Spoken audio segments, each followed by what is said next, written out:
आपण बनवणार आहोत होममेड बिर्याणी. चला आपण बनवू. हे आपण चिकन स्वच्छ धुवून घेतलेलं आहे. असं स्वच्छ चिकन धुतलेलं आहे आणि त्यामध्ये आपण बिर्याणी मसाला टाकलेला आहे. यामध्ये अजून काही गोष्टी ॲड करायच्या आहेत. बिर्याणी मसाला एक आपण टाकलेला आहे. 2 बिर्याणी मसाले आपल्याला त्यात ॲड करायचे आहे. दही घालायचं आहे 1 पॅकेट. ही 5 जणांना बिर्याणी पुरं होती. पावशरभर आपलं चिकन आहे. त्यामध्ये तेजपत्ते घातलेले आहेत, खडे मसाले घातलेले आहेत. माझे जे आत्ता अवेलेबल आहेत ते मसाले मी घातलेले आहेत. तुम्ही बदाम फूल बाकीचे पण मसाले टाका. त्याचबरोबर तिखट घातलेलं आहे मी. आपलं जितकी तिखट हवी आहे बिर्याणी तसं घाला. त्यानंतर मीठ ही चवीनुसार घालायचं आहे आपल्याला. हे सगळं एकत्र मिक्स करून घ्यायचं आहे एकसारखं आणि हळद घालून मॅग्नेट करायला ठेवायचं आहे.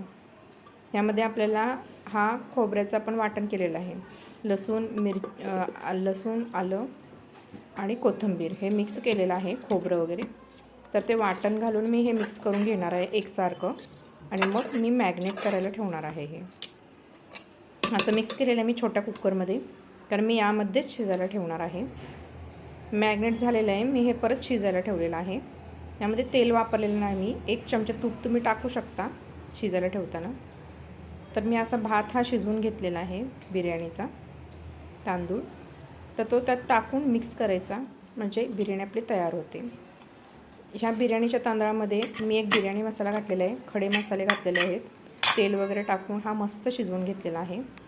आता ते चिकन शिजलेलं आहे. थोडंसं पाणी टाकून चिकन शिजवलेलं आहे. तर त्याच्यामध्ये हा भात पसरवणार, म्हणजे अशी मस्त बिर्याणी तयार.